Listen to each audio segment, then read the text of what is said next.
Season की शुरुआत एक गेम स्टूडियो से होती है, जहां कहानी का मेन लीड हेजी अपनी गर्लफ्रेंड का मैसेज आते ही सब छोड़ छाड़ के उसे रिप्लाई देने लगता है और इसी वजह से वो लोग ये गेम हार जाते हैं। हेजी के दोस्त गुस्से में उससे पूछते हैं, ये तुम्हारी कौन सी गर्लफ्रेंड है जो अभी बनी है? तो हेजी कहता है, मेरी उससे एक ऑनलाइन साइट पर बात हुई थी, लेकिन हम अभी तक नहीं मिले। ये सुनकर उसका दोस्त उसका मजाक उड़ाते हुए कहता है, तुम मिले बिना ही उसके नीचे लगे हुए हो। हेजी अब ठान लेता है कि वो उस लड़की से मिल के रहेगा, इसलिए घर जाके उसे वीकेंड पे मिलने का मैसेज करता है, पर वो मना कर देती है। इरिटेट हुए हेजी उसे वीडियो कॉल करता है तो सामने लड़की के बजाय लड़के को देखकर शर्मिंदा हुए मुंह छुपाता फिरता है। हेजी यूनिवर्सिटी जाता है तो उसके दोस्त उसे तंग करने लगते हैं कि तुम्हारे साथ तो लॉल ही हो गई। हेजी का एक दोस्त उसका मोबाइल पकड़कर मैसेजेस पढ़ने लगता है। ये देखकर हेजी को पसीना आने लगता है, जो ऐसी सिचुएशंस में उसके साथ हमेशा से होता था। हेजी स्कूल में किसी लड़की के साथ बात करता था तो उसके हाथों पर पसीना आने लगता था और उसके दोस्त इस वजह से उसका मजाक उड़ाते थे। हेजी का दिल पहले ही टूटा हुआ था, इसलिए वो मोबाइल लेकर क्लास से जाने लगता है, लेकिन उसकी टीचर उसे ऑफिस बुलाती हैं और उससे एक स्टूडेंट कोकी के बारे में पूछती हैं, क्या तुम जानते हो एक वीक से वो यूनिवर्सिटी क्यों नहीं आ रहा? हेजी कहता है, मैं इस बारे में नहीं जानता। सीन्स पुलिस स्टेशन पर शिफ्ट होते हैं, जहाँ एक लेडी पुलिस ऑफिसर निको को दिखाया जाता है, जो अपने कैप्टन को बताती है यूनिवर्सिटी से मिलने वाला ब्लड उस गायब होने वाले स्टूडेंट कोकी के डीएनए से मैच कर रहा है। उसकी बात सुनकर कैप्टन उससे इस केस पर रिपोर्ट तैयार करने का कहता है। हेजी का दोस्त उसे कोकी के गायब होने से पहले उसकी लगाई गई स्टोरी का स्क्रीनशॉट दिखाता है। स्टोरी पर एनिमेटेड कैरेक्टर बना हुआ था और साथ कुछ लिखा था। हेजी अपने दोस्त से पूछता है, ये क्या लिखा है?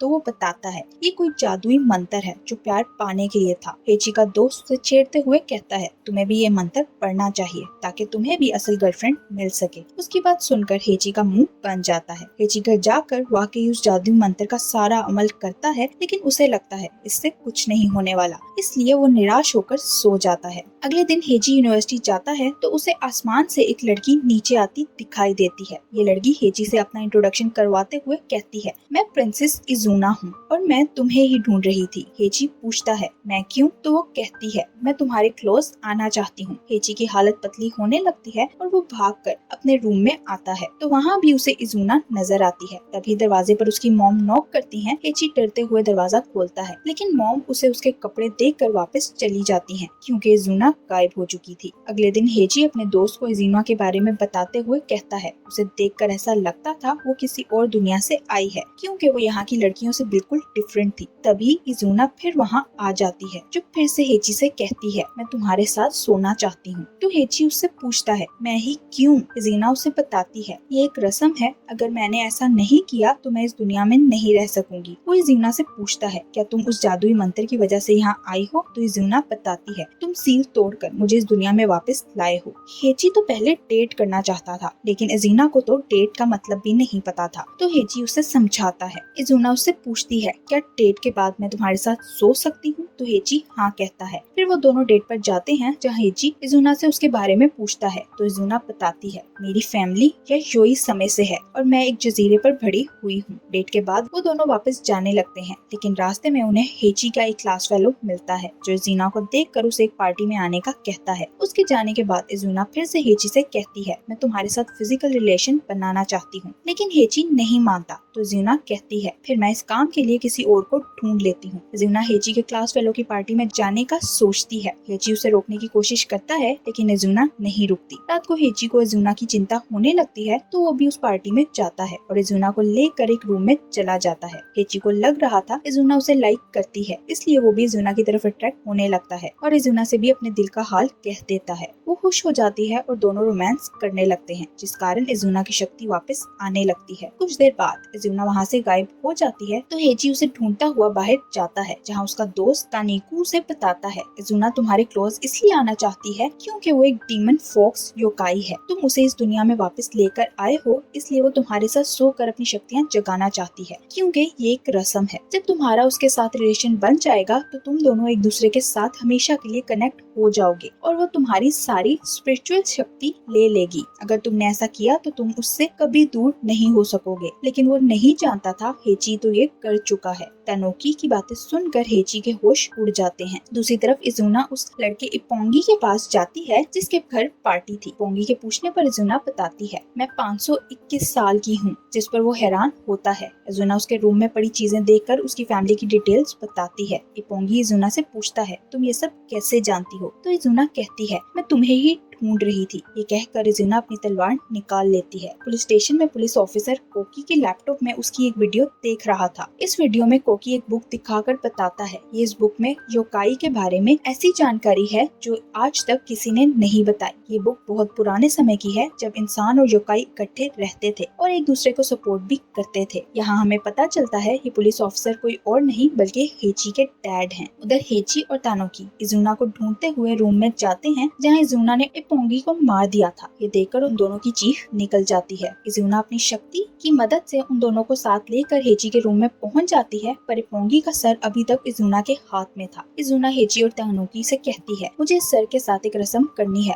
तो वो दोनों डर जाते हैं। तानुकी कहता है, मैं इस सब में तुम्हारी मदद नहीं कर सकता, और वहाँ से चला जाता है। उसके जाने के बाद इजुना हेची को धमकाते हुए कहती है, अगर तुमने इस बारे में अपना मुंह खोला तो मैं तुम्हारा हाल बहुत बुरा करूंगी, जिस पर हेची डर के मारे कुछ कह ही नहीं पाता। पुलिस ऑफिसर अपने साथियों के साथ इपोंगी के घर उसके मर्डर की इन्वेस्टिगेशन के लिए जाता है। कुछ देर बाद इपोंगी के घर के बाहर एक आदमी आता है जो पुलिस के एक आदमी को बेहोश करके उसका यूनिफॉर्म खुद पहनकर इपोंगी के रूम में जाता है और इपोंगी की लाश के पास बैठकर अपनी शक्ति की मदद से देखता है इपोंगी का मर्डर किसने किया। उसे अपनी शक्ति से सब कुछ नजर आ जाता है, जिसके बाद वो वहाँ से चला जाता है। उधर हेची इजुना से कहता है, मैंने वो मंत्र पढ़ा था, लेकिन मैं नहीं जानता था तुम इस दुनिया में आ जाओगी। वो सिर्फ एक एक्सीडेंट था, इसलिए अब हमें अलग हो जाना चाहिए। तो इजुना कहती है, अब जबकि हम एक दूसरे के साथ कनेक्ट हो चुके हैं तो अलग नहीं हो सकते। हेची उससे कुछ कहने की कोशिश करता है, लेकिन वो उसकी बात सुने बिना उसके साथ रोमांस शुरू कर देती है। अगली सुबह इजुना उसे कहती है, अगर मैं मर गई तो तुम भी मर जाओगे। तो सुनकर हेची पहले ही परेशान था कि इजुना उसे कहती है, अब मुझे और भी लोगों के सर इकट्ठे करने हैं। तो हेची डर जाता है। इजुना उसे कहती है, आज रात हम दोनों एंगेजमेंट कर लेंगे, जिससे हमारा फिजिकल और स्पिरिचुअल कनेक्शन स्ट्रॉन्ग हो जाएगा। एंगेजमेंट का सुनकर हेची शॉक्ड हो जाता है। वो इजुना को मना करना चाहता था, लेकिन इजुना जो कह देती है वो करके रहती है। हेची उसे कहता है, मैं आज रात नहीं आ सकता, लेकिन इजुना कहती है, अब मुझे एंगेजमेंट के लिए ड्रेस खरीदना है। हेची उसे कोई जवाब देने की बजाय एक फोन देकर समझाता है कि कैसे वो एक दूसरे से कांटेक्ट कर सकते हैं। अगले सीन में हेची तानुकी के पास जाता है, जो उसे देखकर मसरूफ होने का नाटक करने लगता है, क्योंकि वो डरा हुआ था। हेची उसे बताता है, इजुना और लोगों को मारकर उनका सर काटना चाहती है, और साथ ही वो उसे एंगेजमेंट वाली बात भी बताता है। ये सुनकर तानुकी हेची से कहता है, तुम्हें इस बारे में अपने डैड को बताना चाहिए, लेकिन हेची मना करके कहता है, हमें इसका कोई और हल ढूंढना चाहिए। वो तानुकी को बताता है, मैंने इजुना को एक फोन दिया है जिसकी मदद से हम उसकी लोकेशन ट्रेस कर सकते हैं। फिर वो दोनों यूनिवर्सिटी की लाइब्रेरी में जाकर जादू पर लिखी बुक्स पढ़ने लगते हैं, जिनमें से वो योकाई को इस दुनिया से वापस भेजने का अमल ढूंढ रहे थे। तभी उनके पास एक टीचर आती है जो उन्हें ये बुक्स पढ़ता देखकर एक बुक ढूंढ कर देती है, जिससे उन्हें वो तरीका मिल जाता है। हेची इजुना की लोकेशन ट्रेस करता है तो उन्हें पता चलता है वो इस वक्त दूसरे शहर में है, लेकिन वो इस पर हैरान नहीं होते, क्योंकि इजुना के लिए लंबा सफर 1 मिनट में कर लेना कोई मुश्किल काम नहीं था। हेची बुक से योकाई को वापस भेजने के तरीके की फोटो बनाकर इस काम के लिए एक जगह को चुनता है जहाँ उसे कोई तंग ना कर सके। उनकी लाइब्रेरी से जाने के बाद हमें पता चलता है उनकी टीचर लाइब्रेरी में छुपकर उनकी बातें सुन रही थी। रात को हेची उस जगह जाता है जहाँ उसने इजुना को वापस भेजने का अमल करना था। कुछ देर बाद तानुकी भी कुछ चीजें लेकर वहाँ पहुँच जाता है। हेची वहाँ इजुना के लिए खाने की टेबल लगाता है ताकि अमल करने से पहले उनका ध्यान भटका सके। फिर तानुकी को मंत्र लेकर छुपने का कहता है। इजुना वहाँ आकर हेची से कहती है, अब हमें एंगेजमेंट कर लेनी चाहिए। इजुना हेची को डांस करके दिखाती है और हेची के कुछ ना कहने पर पूछती है, तुम्हें मेरा डांस पसंद नहीं आया? हेची कहता है, तुमने बहुत अच्छा डांस किया। फिर वो तानुकी को आवाज देता है तो वो खड़ा होकर मंत्र पढ़ने लगता है। ये देखकर इजुना को गुस्सा आता है तो वो जादू से हवा में एक सर्कल बनाकर तानुकी को उसमें बंद कर देती है। वो तानुकी को मारने लगती है तो हेची अपने घुटनों पर बैठकर उससे माफी मांगता है और कहता है, मैं आइंदा ऐसा कुछ नहीं करूंगा, तुम मेरे दोस्त को छोड़ दो। काफी मिन्नतें करने के बाद इजुना तानुकी को छोड़ देती है और हेची से नाराज होकर चली जाती है। बाहर जाते ही इजुना के पीछे वही आदमी आता है जो इपोंगी के रूम में आया था। वो इजुना को पकड़कर वहाँ से गायब हो जाता है। वो आदमी जिसका नाम टेनकाई था इजुना को लेकर अजीब जगह पर जाता है और उसे कहता है मैं तुम्हें वापस उसी दुनिया में भेज दूंगा। उन दोनों में लड़ाई होने लगती है। टेनकाई इजुना को अपनी शक्ति से जमीन पर पटक देता है। इजुना उससे पूछती है तुम्हारे पास ये शक्ति कैसे आई? तो टेनकाई उसे अपने गले में पहना वो लॉकेट दिखाता है जिसमें उसकी शक्ति थी। टेनकाई कहता है मैंने ये शक्ति तुम्हारे उन योकाई भाइयों से ली थी जो तबाह होने वाले हैं। टेनकाई इजुना को अपनी तलवार से ऊपर उठाता है जिससे उसे तकलीफ होने लगती है, लेकिन वो किसी तरह टेनकाई के गले में पहने लॉकेट को तोड़कर गायब हो जाती है। अगले सीन में हम टेनकाई को देखते हैं जिसने कोकी को मारकर उसकी लाश अपने पास रखी हुई थी। टेनकाई जादू से कोकी को जिंदा करता है और कहता है तुम्हारी किस्मत अब मेरे हाथ में है, और वह जादू से उसके शरीर से दिल निकाल कर उस पर कोई अमल करता है तो कोकी बेहोश हो जाता है। कोकी को होश आता है तो वह टेनकाई से पूछता है तुम मुझसे क्या करवाना चाहते हो? अगले दिन यूनिवर्सिटी में हेची के पास इपोंगी का कजन आता है और उसे कहता है तुम्हारे डैड अभी तक मेरे कजन के कातिल को नहीं पकड़ सके। वो हेची को मारने लगता है लेकिन तभी इजुना आ जाती है और इपोंगी के कजन का हाथ पकड़कर उसे हेची को मारने से रोक देती है, जिससे उसके हाथ में दर्द होने लगता है। वो हेची से कहता है किसी दिन मैं तुम्हारे साथ हिसाब बराबर कर लूंगा, और वहाँ से चला जाता है। कोकी पीछे खड़ा नजर आता है जो ये सब देख रहा था। हेची इजुना को अपने साथ रहने के रूल्स बताता है कि तुम्हारे लिए अलग घर ढूंढेंगे जहाँ तुम रह सको। तो इजुना कहती है मैं तुम्हारे साथ ही रहना चाहती हूँ, इसलिए मैंने अपना सामान तुम्हारे बेड के नीचे रख दिया है। हेची दूसरा रूल बताता है कि तुम यहाँ रहने वालों जैसे कपड़े पहनोगी। तीसरा और आखिरी रूल ये था कि इजुना किसी को कत्ल नहीं करेगी। तब इजुना को टेनकाई के साथ लड़ाई के वक्त लगे घाव पर दर्द होने लगता है। दर्द के मारे इजुना की हालत खराब होने लगती है तो वो हेची से पूछती है क्या कहीं से नदी का साफ पानी मिल सकता है? हेची उसे उठाकर एक नदी के पास ले जाता है जहाँ से पानी लेकर वो इजुना को पिलाता है तो इजुना का जख्म बिल्कुल ठीक हो जाता है। हेची उससे पूछता है तुमने मुझे अपने जख्म के बारे में क्यों नहीं बताया? जिस पर इजुना कहती है मैं इंसानों की दुनिया पर विश्वास नहीं कर सकती। हेची उसे कहता है तुम मुझ पर ट्रस्ट कर सकती हो। तो ये सुनकर इजुना उसे किस कर लेती है। ऑफिसर इपोंगी के केस की इन्वेस्टिगेशन के लिए उसके डैड की कंस्ट्रक्शन कंपनी जाते हैं। वो इपोंगी के डैड से पूछते हैं क्या इपोंगी की किसी के साथ कोई दुश्मनी थी? तो वो बताते हैं इपोंगी को कोई पसंद नहीं करता था। इससे पहले कि ऑफिसर उससे कुछ और पूछते उसकी हालत खराब होने लगती है। तभी वहाँ उनके अटर्नी आता है और ऑफिसर को बताता है इपोंगी के डैड काफी सालों से बीमार हैं और उनकी ज़हनी हालत भी ठीक नहीं है। वो ऑफिसर को जाने के लिए कहता है तो ऑफिसर उससे कोकी की फोटो दिखाकर पूछते हैं क्या तुम इसके बारे में कुछ जानते हो या इपोंगी का इसके साथ कोई कनेक्शन था? तो वो मना करता है। हेची इजुना के लिए एक पुरानी बिल्डिंग में एक रूम ढूंढता है जहाँ उसे कोई नहीं देख सकता। उनके पहले रूल के मुताबिक इजुना को वहाँ रहना था। हेची उसे तीसरा रूल याद करवाता है तो इजुना उसका सर अपने सर के साथ मिलाकर उसे अपनी और इंसानी दुनिया की कहानी सुनाती है। पुराने समय में इंसान और योकाई एक साथ रहते थे, लेकिन फिर इंसानों ने योकाई को धोखा दिया और उनके साथ एक जंग करके उन्हें खत्म करने की कोशिश की, जिसमें इजुना के भाई और मॉम की मौत हो गई थी। फिर 5 तलवार कबीलों के लोगों ने मिलकर फैसला किया कि बच जाने वाले सब योकाई को अंधेरी दुनिया में भेज दिया जाएगा, जहाँ अंधेरे के सिवा कुछ नहीं होगा। ये बताकर इजुना कहती है अब मुझे बाकी 4 लोगों के सर काटने हैं जिन्होंने हमारे लिए फैसला किया था, ताकि मैं अपनी शक्तियाँ वापस आजाद करवा सकूं। हेची इजुना से मिलने जाता है तो वो हेची को बताती है मुझे ड्रैगन मगात्मा ढूंढना है जो उन 4 गार्डियन की पहचान करने में मेरी मदद करेगा जिन्होंने योकाई को कैद किया था। इजुना हेची को ड्रैगन मगात्मा की लोकेशन भी बताती है जो हेची की यूनिवर्सिटी में था। हेची उसे ये करने से रोकता है, लेकिन इजुना कहती है कुछ भी हो जाए मैं अपना बदला लेकर रहूंगी। हेची मदद से इनकार करता है तो इजुना अकेली ही वहाँ चली जाती है। दूसरी तरफ इजुना हेची की यूनिवर्सिटी जाती है और प्रोफेसर की बिल्ली से ड्रैगन मगात्मा के बारे में पूछती है, लेकिन वो नहीं बताती। इजुना खुद उसके सामने आती है तो प्रोफेसर डर जाती है और डर के मारे इजुना को बताती है ड्रैगन मगात्मा हमें एक अनजान पर्सन ने एग्जीबिशन के लिए दिया था जो हमने उसे वापस कर दिया था। इजुना वापस हेची के पास जाती है और उसे कहती है मुझे ड्रैगन मगात्मा ढूंढने के लिए तुम्हारी मदद की जरूरत है। हेची कहता है अगर ड्रैगन मगात्मा अनजान पर्सन के पास है तो हम उसे कैसे ढूंढ सकते हैं? जिस पर इजुना कहती है हम उसकी लोकेशन ट्रेस करके उसे हैक कर सकते हैं। हेची कहता है मेरे एक दोस्त को हैकिंग आती है, और फिर वो इजुना को लेकर गेमिंग स्टूडियो अपने दोस्तों के पास जाता है। उसके दोस्त गेम खेल रहे थे, लेकिन इसी बीच उन सब के कंप्यूटर्स हैक हो जाते हैं जो किसी और ने नहीं बल्कि कोकी ने टेनकाई के कहने पर किए थे ताकि वो इजुना को ढूंढ सके। हेची अपना मोबाइल इजुना को दिखाता है जिस पर कोई और जुबान लिखी हुई थी। इजुना ये देखकर समझ जाती है ये एक जाल है। हेची की दोस्त उस हैकर का आईपी एड्रेस ट्रेस करती है तो उन्हें पता चलता है ये हेची की यूनिवर्सिटी के तहखाने में है। वो सब वहाँ जाते हैं, लेकिन वहाँ उन्हें एक पेज पर खोपड़ी बनी नजर आती है। इजुना बुक शेल्फ को को हिलाती है तो वो दरवाजे की तरह खुलता है और उन्हें नीचे एक और तहखाना नजर आता है। वो लोग तहखाने में जाते हैं जहाँ उन्हें जादुई चीजें मिलती हैं, जिससे डर कर हेची के दोस्त भाग जाते हैं। फिर वहाँ कोकी आता है, जिसे देखकर हेची हैरान हो जाता है। कोकी ज़ूना को कहता है, मैं तुम्हें ही ढूंढ रहा था। तो ज़ूना की बजाय हेची उससे पूछता है, क्या तुम ज़ॉम्बी बन चुके हो? कोकी कहता है, मैं एक जिंदा लाश हूँ। तभी ज़ूना अपनी शक्ति से उसके सर में छोटा सा चाकू मारकर उसे जमीन पर गिरा देती है। तेनकाई भी वहाँ पहुँच जाता है और ज़ूना के साथ लड़ने लगता है। ज़ूना उसे हेची पर हमला करने से रोकती है और उस पर वार कर उसे नीचे गिरा देती है। ज़ूना हेची से कहती है, यहाँ जादू काम नहीं करेगा, इसलिए हमें यहाँ से भागना होगा। फिर वो दोनों तहखाने से बाहर जाते हैं तो ज़ूना अपनी शक्ति से हेची को लेकर गायब हो जाती है। क्या ज़ूना बाकी 4 लोगों को ढूंढकर अपना बदला ले सकेगी या तेनकाई उसे उसकी दुनिया में वापस भेज देगा? ज़ूना और हेची की किस्मत में आगे क्या लिखा है, ये जानने के लिए मिलते हैं नेक्स्ट पार्ट में। Thank you for watching.